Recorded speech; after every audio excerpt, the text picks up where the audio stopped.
Alhamdulillah Rabbil Alamin wa salatu wa salamu ala ashrafil anbiya'i wa sayyidil mursaleen wa ala alihi wa sahbihi wa ahli bayti tahirati ajma'in. Amma ba'du fa'a'udhu billahi minash shaitanir rajim. Bismillahir rahmanir rahim. Assalamu alaikum wa rahmatullahi wa barakatuhu.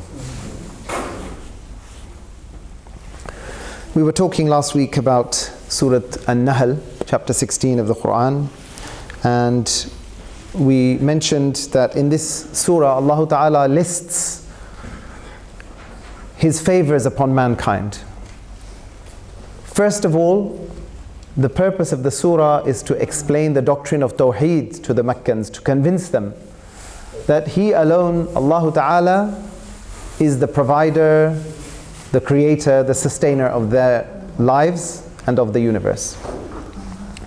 Secondly, the aim of listing all of these favors which Allah Ta'ala has done upon mankind is so that man will recognize his dependency on Allah Ta'ala and be grateful to Him. By grateful here we mean that he has that quality of shukr in his heart, that he thanks Allah Ta'ala with his tongue, but also we mean that he is obedient to the command of Allah Ta'ala. Once he recognizes that all favors and blessings come from Allah Ta'ala, then the consequence of that shukr is that he acts in accordance with the commands of Allah Ta'ala. So in verse 13 of Surat Al-Nahl, we had mentioned, Allah Ta'ala says that the produce that comes from the earth, وَمَا ذَرَأَ لَكُمْ فِي الْأَرْضِ مُخْتَلِفًا أَلْوَانُهُ, that it has a variety of colors. And He said, إِنَّ فِي ذَلِكَ لَآيَةً, in this there is a sign, لِقَوْمٍ يَذَّكَّرُونَ, for those who remember or are able to receive admonishment. So verse 14 then continues to list the many favors which Allah Ta'ala has done upon us. First of all, He says, وَهُوَ الَّذِي. This formula in the Qur'an, where He says, وَهُوَ الَّذِي, and He is the one who, this is known as hasr. It's a form of restriction. It means He alone is the one. It means He is the only one who can claim to do these things. No one else can make this claim. Allah Ta'ala says He created the heavens and the earth. Can anyone else make this claim? He says, وَهُوَ الَّذِي, and He alone is the one. سَخَّرَ الْبَحْرِ, He subjected to you the seas. We live on the land and we benefit from the produce of the land. But Allah Ta'ala said there is another resource on this planet which He provided for you, and that is the resource of the seas, which spread across the greater part of this globe. That too yields produce for you. So having talked about the produce of the land, He now talks about the produce of the seas. He says, سَخَّرَ الْبَحْرَ, why? لِتَأْكُلُوا مِنْهُ لَحْمًا طَرِيًّا. You eat from it fresh meat. If you can't find meat on the land, what do? You go to the coast and you fish. What do you do when you are sailing? You can't take your livestock with you and herd them and graze them. You go dip into the sea and you catch fish. لِتَأْكُلُوا مِنْهُ لَحْمًا طَرِيًّا وَتَسْتَخْرِجُوا مِنْهُ حِلْيَةً تَلْبَسُونَهَا. And there's another benefit that you have. You extract from this water what? حِلْيَةً, ornaments. تَلْبَسُونَهَا, which you wear. Look at the pearls. Where do the pearls come from? From the oysters in the sea. Don't they go down and dive deep? Many of the Middle Eastern countries, they do this. They have divers who are trained to go down because in that region they find oysters and they extract pearls and they wear this as an ornament. So He said you derive benefits from the land and you also derive benefits from the sea. وَتَرَى الْفُلْكَ مَوَاخِرَ فِيهِ وَلِتَبْتَغُوا مِنْ فَضْلِهِ وَلَعَلَّكُمْ تَشْكُرُونَ. And He said you also see وَتَرَى. وَتَرَى meaning you see with your own eyes. It's visible. What is it? Al-Fulk, the ships. That you see ships that they move through the seas. They plow through the water in the sea. He gave you the land and you are able to traverse the land. But then you have this vast resource in the water how will you utilize it? How will you benefit from it? You can only go so far by swimming. But He gave you the knowledge of shipbuilding. This is what He taught to Sayyidina Nuh alayhi salam, so that the knowledge came to mankind, to build ships and to travel in the water. This is God-given knowledge, God-inspired knowledge, that you can harness the benefits of the oceans by traveling through the water in ships. Even to this day, although we have aeroplanes, although we have rockets, the vast quantity of trade on earth is done on ships. If you look at the really large quantities of goods which are carried from one part of the earth to the other, it's still done on ships. You can't carry that amount by road and by air. The travel by ships is essential to man's trading and success and his ability to benefit from the resources of the world. وَلِتَبْتَغُوا مِنْ فَضْلِهِ, so that you may seek His bounties. So that you may seek His bounties. وَلِتَبْتَغُوا مِنْ فَضْلِهِ وَلَعَلَّكُمْ تَشْكُرُونَ, and that perhaps you may be thankful. So one thing, as I said, is to prove that God alone has the right to be worshipped, and one thing is to remind you that you should be grateful to Allah Ta'ala. Grateful means that you thank Him with your heart and your tongue, and that you obey His commands. When you use His blessings and you survive by His blessings, then you should be obedient to His commands. Verse 15, he says, وَأَلْقَى فِي الْأَرْضِ رَوَاسِيَ أَن تَمِيدَ بِكُمْ وَأَنْهَارًا وَالسُّبُلًا لَعَلَّكُمْ تَهْتَدُونَ. Now he said, look, at the end he said, لَعَلَّكُمْ تَهْتَدُونَ, so that you may be guided. Okay, if this earth was all the same, how would you find your way around? How would you move in it? How would you find your way around? He said that He has, first of all, set mountains on the earth to prevent its shaking. If the earth was convulsing, which is its nature, and we see the earthquakes when they happen, how they destabilize, the mild tremors, how they destabilize what we have built up on the earth. Volcanoes we see erupting. The natural state of the earth is to shake, to convulse. And so He placed mountains to make it firm. أَلْقَى فِي الْأَرْضِ رَوَاسِيَ أَن تَمِيدَ بِكُمْ, so that it wouldn't shake with you. وَأَنْهَارًا, and then rivers. وَسُبُلًا, and pathways. لَعَلَّكُمْ تَهْتَدُونَ. The rivers and the pathways enable you to be guided through the earth and to traverse the earth. Rivers, people find their way, in the old days, people, if they wanted to go somewhere, sometimes they would follow the river. If you follow the river, you can go for miles, because you know basically the path you are taking. You get guidance from the river. So they would follow the banks of the river all the way along.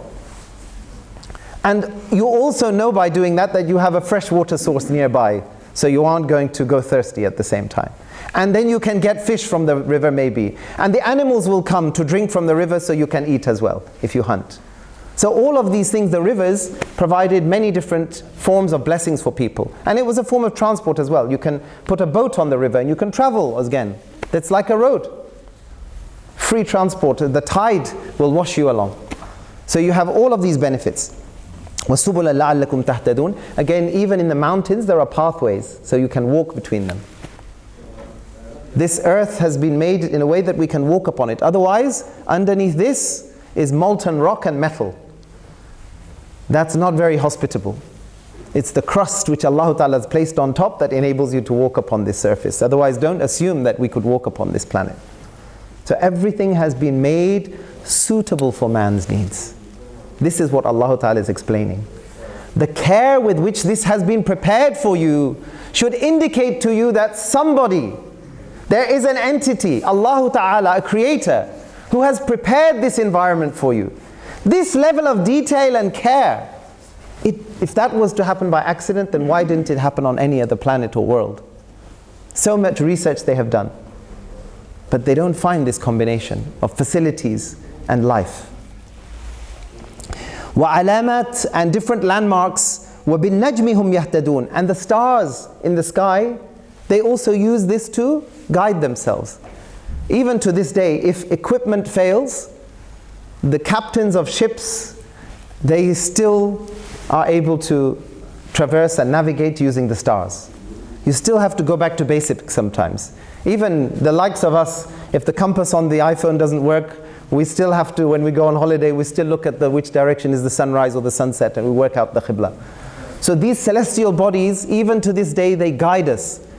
We can find our way using these facilities which Allah Ta'ala mentions here.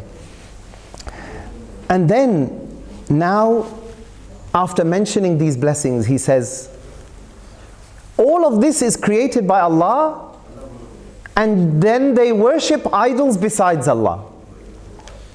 It's nonsensical. He says, أَفَمَنْ يَخْلُقُ كَمَنْ لَا يَخْلُقُ أَفَلَا تَذَكَّرُونَ. Is the one who creates, meaning creates all of this, is he to be associated with the one who has created nothing?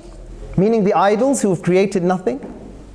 You are going to create partners with Allah, whilst Allah has created all of this and they have created nothing. أَفَمَنْ يَخْلُقُ كَمَنْ لَا يَخْلُقُ أَفَلَا تَذَكَّرُونَ. Will you not be admonished? Will you not understand this? Will you not be reminded? Then, after listing all of these facilities that He provided for mankind, He makes this declaration. This is one of the essential verses of this surah. Something which is memorable and which encapsulates the message of the surah, with the argument of the surah, which the other verses support. He says, وَإِن تَعُدُّوا نِعْمَةَ اللَّهِ لَا تُحْصُوهَا. And if you were to begin to enumerate the favors of Allah, you would not be able to reckon all of them. Meaning these are just some examples which Allah Ta'ala has presented before you. But if you were to sit down and begin to make a list of the blessings which Allah Ta'ala has done upon you, and if you go into detail, you only have to think about your health. Every time something fails in your body, and the doctors explain to you what the problem is, you realize, all of these years it worked perfectly and I didn't know that these problems could even occur. The level of detail, all the way down to the level of the cell structure, and we keep going deeper and deeper and deeper. All of these blessings we are just carrying around in our bodies, thinking that we are entitled to this life, that we just came here. وَإِن تَعُدُّوا نِعْمَةَ اللَّهِ. If you were to begin to count the favors of Allah, لَا تُحْصُوهَا. You could never enumerate them. إِنَّ اللَّهَ لَغَفُورٌ رَحِيمٌ. But Allah is surely forgiving and merciful. Despite the heedlessness of man, He goes on providing for him. He gives him time. He gives him time so that he can learn and develop and grow and worship and come to obedience and come to Allah Ta'ala. وَاللَّهُ يَعْلَمُ مَا تُسِرُّونَ وَمَا تُعْلِنُونَ. And Allah knows what you conceal and what you proclaim. And then He says of the idols which they worship besides Allah Ta'ala, وَالَّذِينَ يَدْعُونَ مِن دُونِ اللَّهِ لَا يَخْلُقُونَ شَيْئًا وَهُمْ يُخْلَقُونَ. Those that they call upon besides Allah Ta'ala, these idols which they have created with their own hands, He said, لَا يَخْلُقُونَ شَيْئًا. They have not created one thing. All of this has been created by Allah. They have not created shay'an, not one thing. And He says, more than this. More than this, He says, وَهُمْ يُخْلَقُونَ. They themselves are created. They are creation themselves. How can they compete with the Creator? وَهُمْ يُخْلَقُونَ. Whilst they themselves are created. So this is the style of the Qur'an, that it reasoned with the Meccan polytheists. It didn't abuse them, but it rationalized for them. It said, think, reflect. Look at this list of favors Allah Ta'ala has done. Created this perfect world for you. And you are worshipping those who have no claim to have created anything and who are themselves created. You know they're created. You can't deny it. Why? Because you fashioned them with your own hands. You know the person who fashioned them. You bought it from him. So you know. وَهُمْ يُخْلَقُونَ. The surah has, in the style of the Qur'an, interwoven themes. So it goes on to talk about other related topics, different aspects of the argument. But the list of favors continues. This is something called suspension. In the Qur'an, sometimes Allah Ta'ala begins one topic, one theme, and then He suspends that he goes to another place, makes the argument, then he comes back. And so this is what happens here. So we leave this at verse 20 and we come back at verse 65. We come back at verse 65. Wallahu anzala, wallahu, and Allah. He begins with wa as if the topic is still continuing from verse 20. Wallahu anzala minas samai ma'an. And it is Allah. And it is Allah. And normally in Arabic, the verb comes before the subject. That's the normal rule of Arabic grammar. In English, we put the subject first. But for emphasis, you can have something called taqdeem. You can bring the subject forward in the sentence to emphasize who is the subject. So here he says, Wallahu anzala minas sama. And it is Allah who sent down from the sky, anzala minas sama. Ma'an, water. فَأَحْيَا بِهِ الْأَرْضَ بَعْدَ مَوْتِهَا. And through it he revived the earth after its death. بَعْدَ مَوْتِهَا.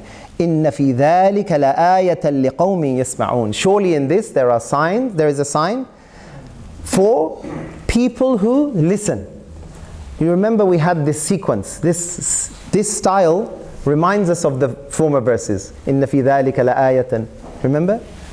So the same formulation was used in the earlier passage. It's being used here again now, to show that we are back to this list of favors. And each time you are invited to use different senses. Sometimes your eyes, sometimes your intellect, sometimes to reflect. Here he says, your ears. Listen. You are being spoken to. Listen and take heed. Listen actively. What does that mean? Take the information, process it and understand. لِقَوْمِ يَسْمَعُونَ. Now, he gives us a number of favors again. وَإِنَّ لَكُمْ فِي الْأَنْعَامِ لَعِبْرَةً. And there is a lesson for you, لَعِبْرَةً. In what? In al-an'am, the cattle. نُسْقِيكُم مِمَّا فِي بُطُونِهِ مِن بَيْنِ فَرْثٍ وَدَمٍ لَبَنًا خَالِصًا سَائِغًا لِلشَّارِبِينَ. He said, look, we give you a drink which you benefit from the animals. You get a drink from the animals. Okay. But what is the thing that he is highlighting? He already told us that they benefit from the animals. But here he's highlighting something more subtle. He said, فِي بُطُونِهِ مِن بَيْنِ فَرْثٍ وَدَمٍ. He said, you get this milk from between two places in their bodies.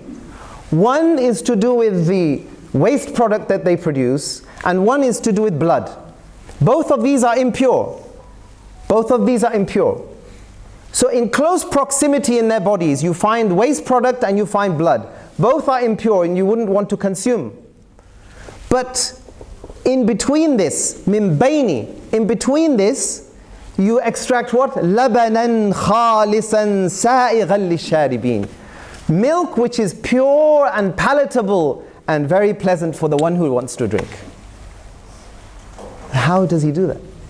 This is what he's explaining. Think about all of this. You extract a pure, nutritious, palatable, delicious liquid from a place which is close to the waste product and the blood of the animal.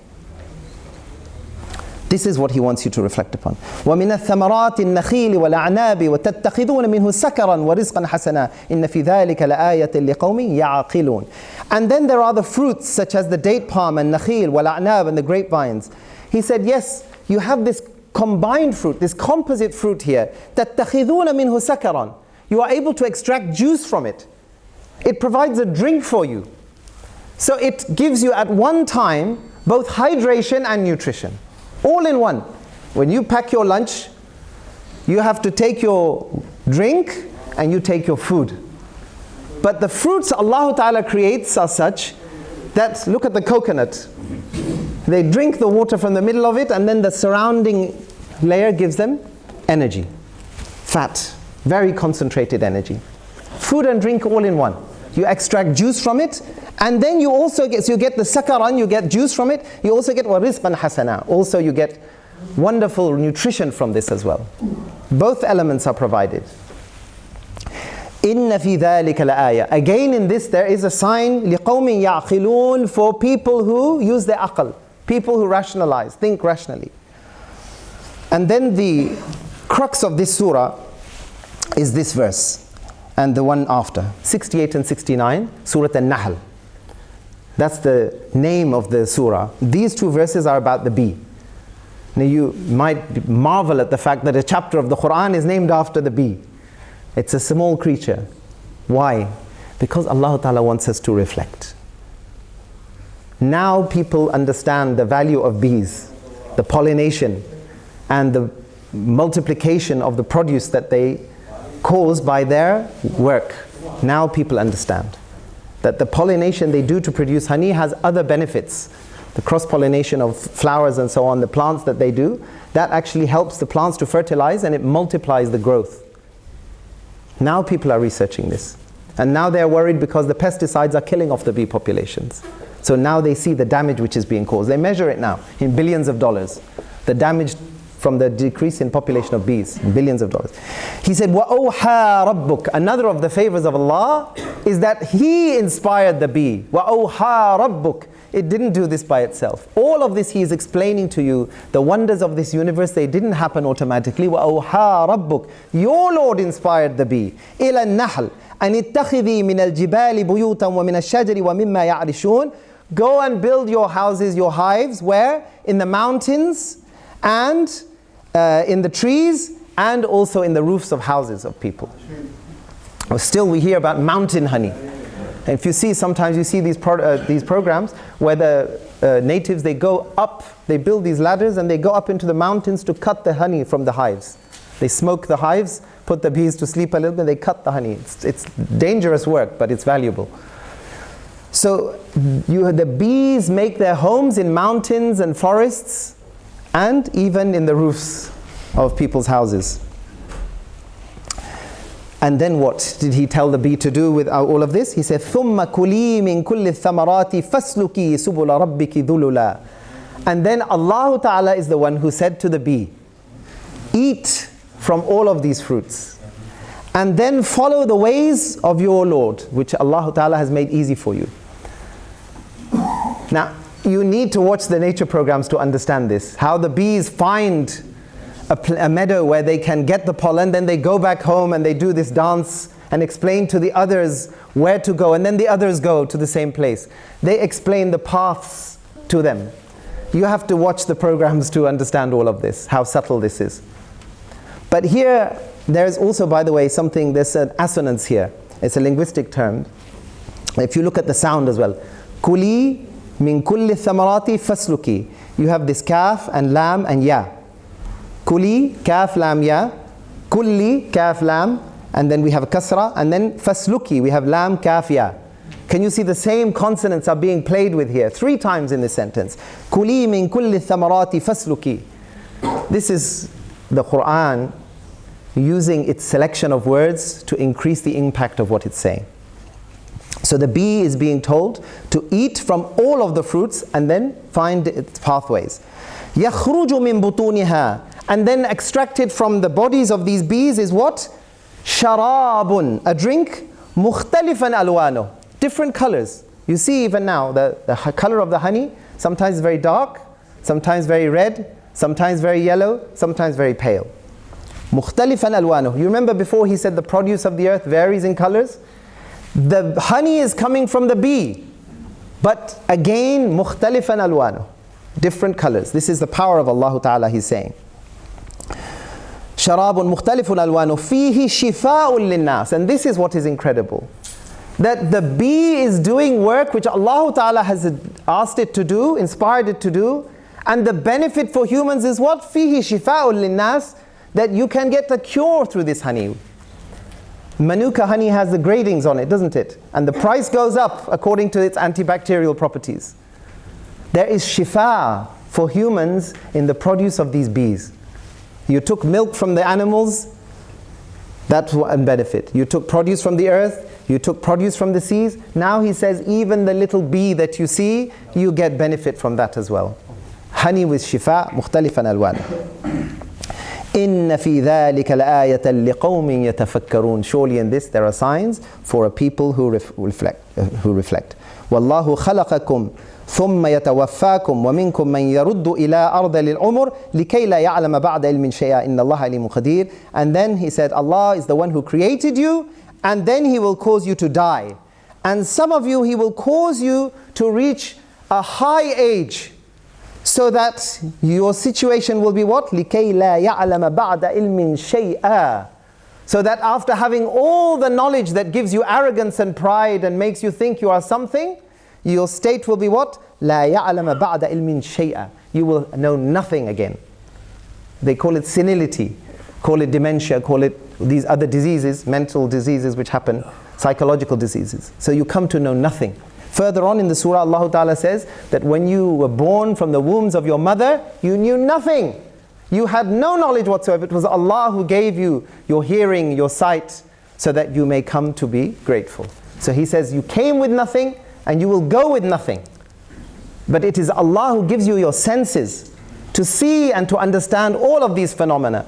So He said, learn from your environment and reflect upon it, so that you will acknowledge one God who is your Lord and Sustainer, and that you may be grateful and obedient to Him. Wa akhiru da'wana anil hamdulillahi rabbil alamin. Assalamu alaikum.